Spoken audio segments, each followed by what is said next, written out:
మాధ్యమాల్లో కొన్ని ఫోటోలు చూడడం జరిగింది. ఆ ఫోటోలో ఉన్న విషయం ఏంటంటే తాడిపత్రి కడప ప్రధాన రహదారికి సంబంధించిన విషయం. తాడిపత్రి శివారు ప్రాంతంలో ఉన్నటువంటి ఐశ్వర్య విల్లాస్ దగ్గర అక్కన్నపల్లె గ్రామం ఉంటుంది. ఆ అక్కన్నపల్లె గ్రామంలో ఒక ప్రభుత్వ అనుమతి లేని చర్చి నడపడం జరుగుతున్నది. అందుకు సంబంధించి జాతీయ రహదారి సూచన బోర్డులలో ఆ యొక్క శాలేం చర్చికి సంబంధించిన రూటును వేయడం జరిగింది.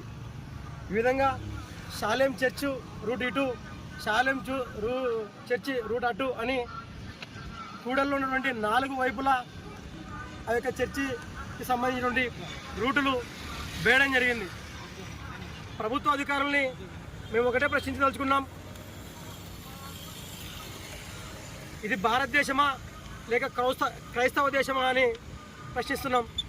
ఈరోజు ప్రపంచంలో దేశంలో ఎక్కడ లేనటువంటి నిబంధనను, దేశంలో ఎక్కడ లేనటువంటి రూల్ను తాడిపత్రికి సంబంధించిన అధికారులు తీసుకొచ్చారా అని తాడిపత్రి ఆర్ఎన్బి అధికారులను హిందూ సంఘాలు ప్రశ్నించడం జరుగుతున్నది.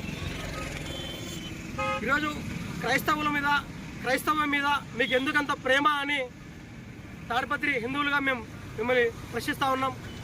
ఈరోజు శాలేం చర్చికి దారి అని వేసిన మీరు శ్రీ బుగ్గరామలింగేశ్వర స్వామికి దారి అని ఎందుకు వేయలేకపోయారు? ఎందుకు సిద్ధిబాస్ దర్గాకు దారి ఇది అని ఎందుకు వేయలేకపోయారు?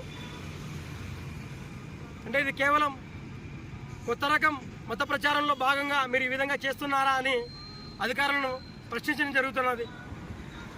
కావున త్వరితగతిన వెంటనే ఈ యొక్క బోర్డులను తీసివేయవలసిందిగా తాడిపత్రి హిందూ ఐక్యవేదిక అధికారులను డిమాండ్ చేస్తూ ఉంది. లేని పక్షంలో రేపు తాడిపత్రి హిందూ ఐక్యవేదిక ఆధ్వర్యంలోనే ఈ యొక్క బోర్డులను తీసేయడం జరుగుతుందని ప్రభుత్వాన్ని హెచ్చరించడం జరుగుతున్నది. తాడిపత్రి మున్సిపల్ చైర్మన్ గారు తాడిపత్రిని దేవాలయాల కేంద్రంగా మారుస్తామని చెప్తున్నారు. కానీ అధికారులు చూస్తే తాడిపత్రిని క్రిస్టియన్ సిటీగా మార్చే ఆలోచనలో ఉన్నట్లు కనబడతా ఉన్నది.